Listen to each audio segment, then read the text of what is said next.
Hello students. आज का हमारा विषय है अयोध्या सिंह उपाध्याय हरिऔध का साहित्यिक परिचय। इसमें हम अयोध्या सिंह उपाध्याय हरिऔध के जीवन के बारे में भी चर्चा करेंगे, इनकी प्रमुख रचनाओं के बारे में चर्चा करेंगे और उन रचनाओं की प्रमुख विशेषताएं क्या है उनके विषय में भी हम पढ़ेंगे। तो सबसे पहले हम बात करते हैं अयोध्या सिंह उपाध्याय हरिऔध किस युग के कवि हैं। हरिऔध जी आधुनिक काल के द्विवेदी युग के प्रमुख साहित्यकारों में इनका नाम गिना जाता है। द्विवेदी युग आधुनिक साहित्य का दूसरा युग है। पहला युग है भारतेंदु युग। भारतेंदु युग जिसकी समय सीमा मानी जाती है 1850 से 1900 तक, और द्विवेदी युग की समय सीमा है 1900 से लेके 1918 तक। तो जो युग 1900 से 1918 के मध्य चला था, जिसे महावीर प्रसाद द्विवेदी के नाम से द्विवेदी युग जिसका नाम पड़ा था, इस युग के प्रमुख साहित्यकारों में अयोध्या सिंह उपाध्याय हरिऔध जी का नाम गिना जाता है। और हरिऔध जी खड़ी बोली के प्रारंभिक कवियों में एक माने जाते हैं, क्योंकि खड़ी बोली द्विवेदी युग में ही काव्य की भाषा बनी थी। ये हम सभी जानते हैं कि खड़ी बोली की शुरुआत है वो आधुनिक काल में ही हुई थी, लेकिन आरंभ में खड़ी बोली सिर्फ गद्य की भाषा ही थी, क्योंकि पद्य की भाषा अब भी ब्रज भाषा ही थी। इसीलिए तो भारतेंदु युग का पूरा काव्य ब्रज भाषा में ही लिखा गया था। तो काव्य की भाषा सर्वप्रथम खड़ी बोली लिखने का प्रयास है वो हरिऔध जी ने ही किया था। इसलिए अयोध्या सिंह उपाध्याय हरिऔध जी को खड़ी बोली के प्रारंभिक कवियों में से एक इनको माना जाता है। अब हम बात करेंगे हरिऔध जी का जन्म कब और कहाँ हुआ था। इनका जन्म उत्तर प्रदेश के आजमगढ़ जिले के निजामाबाद शहर में सन 1865 में हुआ था। इनकी शिक्षा, आरंभिक शिक्षा इन्होंने फारसी भाषा में ग्रहण की थी और उसके पश्चात उन्होंने स्वयं ही उर्दू, संस्कृत और हिंदी भाषा का गहन अध्ययन किया था, जो उनके साहित्य में हम देख सकते हैं। सन 1947 में इनका निधन हो गया था। अब हम बात करते हैं इनके साहित्य पर, जिसमें हम इनकी प्रमुख रचनाओं का वर्णन करेंगे। इन्होंने अपार मात्रा में साहित्य लिखा था, अनेक इन्होंने ग्रंथ लिखे थे, जिनमें से हम प्रमुख ग्रंथों की चर्चा कर रहे हैं। और सबसे पहले इनकी आती है काव्य कृतियाँ। काव्य कृतियों में सबसे प्रथम आता है वैदेही वनवास। वैदेही वनवास जिनकी आधार ग्रंथ है रामायण, और रामायण को इन्होंने आधार मानकर वैदेही वनवास की रचना की है और उनमें सीता के वनवास का वर्णन किया है। फिर उसके पश्चात आता है इनका प्रिय प्रवास, जिनका आधार ग्रंथ महाभारत है, और प्रिय प्रवास को कृष्ण को महापुरुष के रूप में वर्णन करते हुए इन्होंने इस महाकाव्य की रचना की है। और प्रिय प्रवास को खड़ी बोली का प्रथम महाकाव्य कहा जाता है, और प्रिय प्रवास ही है जो हरिऔध जी की कृति का आधार स्तंभ है। इसमें 17 सर्ग है, सर्ग यानी कि अध्याय। इनमें 17 सर्गों का वर्णन किया गया है, और इनमें जो प्रमुखता है इस ग्रंथ की वो है राधा का विरह वर्णन, जो श्री कृष्ण जी के विरह में किस प्रकार से व्याकुल हो उठती है, इसका सजीव चित्रण प्रिय प्रवास में किया गया है। उसके पश्चात है चोखे चौबदे हैं, चुभते चौबते है, प्रद्य प्रसून है और रस कलश है। रस कलश इनका रीति ग्रंथ है। रीति ग्रंथों की जो परंपरा है वो रीतिकाल से चली आ रही थी, जिसमें रस कलश में इन्होंने रसों का वर्णन किया है, नायिका भेद का वर्णन किया है, ऋतु वर्णन किया है, और इस प्रकार से चली आ रही रीतिकाल की परंपरा को उन्होंने यहाँ उसका निर्वहन किया है। उसके पश्चात बात आती है यहाँ इनके उपन्यासों की। उपन्यासों में इनके प्रमुख 2 उपन्यास है, अधखिला फूल और ठेठ हिंदी का ठाठ। इसके पश्चात आती है इनके आलोचनात्मक ग्रंथ। आलोचनात्मक ग्रंथों में उन्होंने कबीर के जीवन का अध्ययन करके उस पर शोध करते हुए उन्होंने कबीर वचनावली का वर्णन किया है, और साथ ही इन्होंने हिंदी भाषा और साहित्य का इतिहास ग्रंथ भी लिखा है। ये चर्चा हुई इनके प्रमुख रचनाओं की। अब हम बात करते हैं इनकी साहित्य की विशेषता कौन सी है, जिन रचनाओं का हमने यहाँ वर्णन किया है, इन रचनाओं की प्रमुख विशेषता क्या है। यहाँ हम सबसे पहली जो हम विशेषता पढ़ेंगे, सबसे पहली विशेषता तो इनके साहित्य की यही है कि इन्होंने खड़ी बोली को साहित्य की भाषा बनाया था, काव्य की भाषा बनाया था। इससे पहले द्विवेदी युग से पहले काव्य की भाषा थी वो सिर्फ ब्रज भाषा थी। इन्होंने ही प्रथम प्रयास किया था और ये सिद्ध करके दिखाया था कि खड़ी बोली है उसमें ब्रज भाषा जैसी ही सरसता और मधुरता काव्य में आ सकती है। तो जैसी सरसता जैसी मधुरता ब्रज भाषा में लिखे काव्य में आती है, वैसी ही मधुरता खड़ी बोली में लिखे गए साहित्य में भी आ सकती है। ये इन्होंने अपने साहित्य के माध्यम से सिद्ध करके दिखाया है। इसमें हम सबसे पहले जो विशेषता करेंगे उसमें है कि देशभक्ति की भावना से परिपूर्ण काव्य लिखा है। तो स्टूडेंट्स, ये हम पहले ये जान चुके हैं, पढ़ चुके हैं कि हरियोध जी है वो द्विवेदी युग के कवि है। द्विवेदी युग जो कि 1900 से 1918 के मध्य लिखा गया था, यानी उस समय भारत की आज़ादी के लिए प्रयास किया जा रहा था, अनेक आंदोलन किए जा रहे थे। तो उस समय साहित्यकारों का भी ये कर्तव्य था कि वो अपने साहित्य के माध्यम से देशवासियों को जागरूक करे और लोगों में देशभक्ति की भावना जगाए और साहित्य के माध्यम से उनको प्रेरित करे। तो हरियोध जी ने भी अपने साहित्य के माध्यम से लोगों में देशभक्ति की भावना को जगाने का प्रयास किया और देशभक्ति से संबंधित साहित्य की रचना करके उनको भारत की आज़ादी के लिए जागरूक किया था। उसके पश्चात आती है इनके साहित्य की दूसरी विशेषता है भारत के स्वर्णिम अतीत का गौरवगान।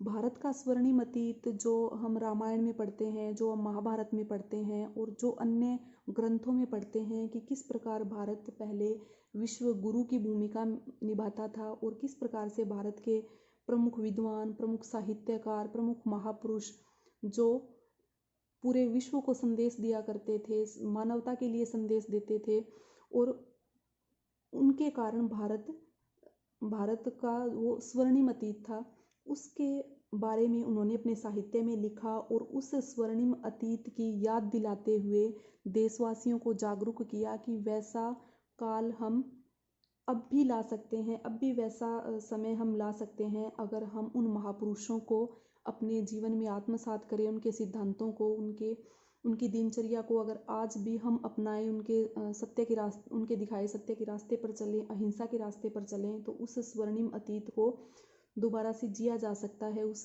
स्वर्णिम काल को हम अभी भी वापस ला सकते हैं। तो उन्होंने उन महापुरुषों के जीवन को आधार बनाकर ऐसे ग्रंथ लिखे जिनमें उन्होंने देशवासियों को वैसा बनने के लिए प्रोत्साहित किया था। फिर उसके पश्चात उनके साहित्य की अगली विशेषता आती है सामान्य मानव को महत्व। सामान्य मानव को महत्व यानी कि उन्होंने जन साधारण से संबंधित साहित्य लिखा था। इससे पहले हम जितना भी साहित्य पढ़ते हैं, यानी आधुनिक काल से पहले आता है रीतिकाल। रीतिकाल का साहित्य जब हम पढ़ते हैं तो हम ये पाते हैं कि रीतिकाल का साहित्य जन जीवन से बिल्कुल अछूता साहित्य था। सामान्य मानव का उसमें कहीं भी वर्णन नहीं किया गया था, क्योंकि रीतिकालीन साहित्य था वो दरबारी साहित्य था। सिर्फ अपने आश्रयदाता की प्रशंसा और उनकी इच्छाओं के अनुरूप ही साहित्य लिखा जाता था। तो इसमें सामान्य मानव को कोई जगह नहीं दी गई थी और लगभग यही बात भारतेंदु युग में आती है। भारतेंदु युग में भी रीतिकाल की परंपरा का ही निर्वहन किया गया है, लेकिन द्विवेदी युग में हरियोध श्री के साहित्यकारों ने पहली बार सामान्य मानव को काव्य का विषय बनाया था और सामान्य मानव की समस्याओं को, उनकी पीड़ाओं को, उनके दर्द को, उनके संघर्ष को साहित्य का विषय बना के सामान्य मानव को ये साहित्य में स्थान इन्होंने दिया था। इसके पश्चात आते हैं नीति परक और उपदेश प्रधान रचनाएं। नीति परक और उपदेश प्रधान काव्य इन्होंने भारतेंदु युग से शिक्षा लेके उन्होंने किया था, क्योंकि भारतेंदु युग के सभी साहित्यकारों ने नीति संदेश देने वाले और उपदेश प्रधान काव्य की रचना की थी, जिसमें उन्होंने अपने साहित्य के माध्यम से लोगों को शिक्षा देने वाले, संदेश देने वाले और सीख देने वाले साहित्य की रचना इन्होंने अपने काव्य में की है। फिर उसके पश्चात आता है प्रेम के आदर्श स्वरूप का वर्णन। जहाँ प्रेम का वर्णन आता है वहाँ सभी का ध्यान जाता है रीतिकाल पर, जहाँ श्रृंगारिक काव्य लिखा गया था और अश्लील काव्य लिखा गया था। तो वहाँ भी प्रेम का यानी नायक और नायिका के प्रेम का वर्णन तो वहाँ भी है, लेकिन वो वर्णन आदर्श प्रेम का वर्णन नहीं है, वो सिर्फ अश्लील और विलासिता का ही वर्णन है। तो हरियोध जी ने यानी द्विवेदी युग के साहित्यकारों ने, कवियों ने प्रेम का वर्णन तो किया, लेकिन वो प्रेम एक मर्यादा के अंतर्गत, एक सीमा के अंतर्गत किया गया था, और वो प्रेम का आदर्श स्वरूप था, जहाँ राधा श्री कृष्ण के वियोग में विश्व प्रेमिका या विश्व सेविका की भूमिका निभाती नजर आती है, और लोक कल्याण के लिए वो श्री कृष्ण को वापस मथुरा आने के लिए कहती है। तो यहाँ प्रेम के आदर्श स्वरूप का वर्णन हम इनके साहित्य में देख सकते हैं। उसके पश्चात आता है प्रकृति चित्रण। हरियोध जी ने अपने साहित्य में यथा तथा प्रकृति का वर्णन किया है। ये प्रकृति का वर्णन इन्होंने दो रूपों में किया है, यानी सीधे तौर पर प्रत्यक्ष रूप में भी प्रकृति का चित्रण किया है, और अन्य किसी घटना को दिखाने के लिए, अन्य किसी चीज़ का वर्णन करते हुए इन्होंने प्रकृति का सहारा लिया है। तो प्रकृति की सुंदरता का, उनकी मनोरम छटा का वर्णन इन्होंने प्रत्यक्ष रूप में भी किया है, और अन्य जैसे राधा की वीर दशा को दिखाने के लिए, या श्री कृष्ण जी के मथुरा गमन के समय मथुरा के प्रदेश का दृश्य दिखाने के लिए इन्होंने प्रकृति का सहारा अपने साहित्य में लिया है। इसके पश्चात है लोक कल्याण का साहित्य। इन्होंने हरियोध जी ने अपना साहित्य जो लिखा है वो लोक कल्याण की भावना से परिपूर्ण साहित्य लिखा है, देश हित के लिए साहित्य लिखा है, लोगों को जागरूक करने के लिए साहित्य लिखा है। जहाँ हम प्रिय प्रवास को देखते हैं, और आगे आने वाली जो इनकी कविता है पवनदूती, वो हम पढ़ेंगे तो उसमें सहज ही हम ये जानेंगे कि इन्होंने किस प्रकार से लोक कल्याण को साहित्य का विषय बनाया है, जिसमें राधा श्री कृष्ण को लोगों के कल्याण के लिए, समाज के कल्याण के लिए, लोगों का दुख हरने के लिए वो वापस मथुरा बुलाती है। तो वहाँ हम राधा के प्रेम का वर्णन नहीं, उसके लोक कल्याण की भावना का वर्णन हम पवनदूती के अंतर्गत पढ़ेंगे। तो ये जो विशेषताएं थी वो थी इनके साहित्य की प्रमुख विशेषता, जिसमें ये हम देखते हैं कि इनका साहित्य किस प्रकार से अन्य कवियों से अलग है, या उनकी खड़ी बोली में जो साहित्य लिखा है उस साहित्य की प्रमुख विशेषताएं क्या थी, वो हमने इन बिंदुओं के माध्यम से स्पष्ट करने का प्रयास यहाँ किया है। फिर उसके पश्चात आता है उनकी भाषा शैली, कि हरियोध जी ने किस प्रकार से अपनी भाषा शैली का प्रयोग किया है। तो ये हम पहले जान चुके हैं कि अयोध्या सिंह उपाध्याय हरियोध है वो आरंभिक खड़ी बोली के कवि थे। तो जैसे ही इन्होंने साहित्य लिखने की शुरुआत की थी, काव्य लिखने की शुरुआत की थी, तो शुरुआती दौर में इन्होंने अन्य कवियों की तरह ब्रज भाषा में ही साहित्य लिखा था, लेकिन आगे बढ़ते बढ़ते इन्होंने ब्रज भाषा को छोड़ के खड़ी बोली में साहित्य लिखना शुरू कर दिया था, और खड़ी बोली को ही अपने साहित्य का, अपने काव्य का विषय बना लिया था। इसके पश्चात इन्होंने जो उनके काव्य की विशेषता आती है, जो भाषा की विशेषता आती है, वो है कि इन्होंने संस्कृत भाषा का भी अपने साहित्य में प्रयोग किया है, क्योंकि हम ऊपर पढ़ चुके हैं कि इन्होंने संस्कृत का गहन अध्ययन किया हुआ था, तो वो हम इनके साहित्य में बखूबी देख सकते हैं। साथ ही उर्दू के शब्दों का प्रयोग भी इनके साहित्य में देखा गया है, जिनके कारण इनकी भाषा सरल, सरस और मार्मिक बन गई है, और प्रवाहपूर्ण भाषा का प्रयोग इन्होंने किया है। साथ ही इन्होंने लोक प्रचलित मुहावरों और लोकोक्तियों का प्रयोग करके भाषा को रोचक और सजीव बना दिया है। अनेक प्रकार के छंदों का प्रयोग किया गया है। तो इस प्रकार से अयोध्या सिंह उपाध्याय हरियोध जी ने चित्रात्मक भाषा का प्रयोग करते हुए सहज सरल शब्दों में अपने काव्य की रचना की है, जो इनकी प्रसिद्धि का आधार स्तंभ माने जाते हैं। तो यहाँ हमने बात की इनके जो अयोध्या सिंह उपाध्याय हरियोध है उनके साहित्यिक परिचय पर हमने चर्चा की है, जिनमें हमने इनके ये किस युग के कवि हैं ये भी जाना है, साथ ही इनका जन्म कब और कहाँ हुआ था ये भी हमने जाना है। इसके पश्चात इन्होंने किस भाषा में शिक्षा ग्रहण की थी, इनकी मृत्यु कब हुई थी, इनकी प्रमुख रचनाएं कौन कौन सी है, इनकी प्रसिद्धि का आधार स्तंभ कौन सी रचना है, इसके पश्चात उनके साहित्य की कौन कौन सी विशेषताएं हैं, और अंत में हमने इनकी भाषा शैली का वर्णन किया है। तो अंत में निष्कर्ष रूप में हम कह सकते हैं कि अयोध्या सिंह उपाध्याय हरियोध जी आधुनिक काल के अंतर्गत द्विवेदी युग के प्रमुख साहित्यकारों में एक माने जाते हैं, जिन्होंने ब्रज भाषा को छोड़कर खड़ी बोली को साहित्य की भाषा बनाने का प्रथम प्रयास किया था। और साथ ही इन्होंने प्रिय प्रवास जैसा प्रथम महाकाव्य लिख के ये सिद्ध किया कि खड़ी बोली में भी ऐसा सरस और सहज साहित्य लिखा जा सकता है। और इस साहित्य के इस महाकाव्य के 17 सर्गों में उन्होंने राधा और कृष्ण के लीलाओं का वर्णन करते हुए कृष्ण को लोक रंजक के रूप में नहीं, लोक रक्षक के रूप में चित्रण किया है।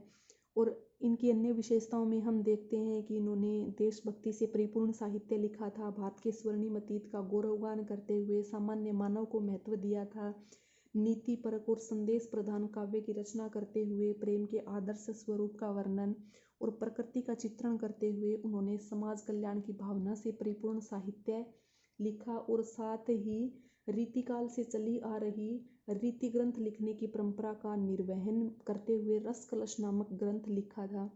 तो इस प्रकार हम देखते हैं कि इन्होंने अपनी लेखनी के माध्यम से अनेक विषयों पर अपने ग्रंथ लिखे और अपनी भाषा की अलग अलग रूपों का वर्णन करते हुए लोक प्रसिद्ध और महत्वपूर्ण ग्रंथों की रचना इन्होंने अपने साहित्य के माध्यम से की है।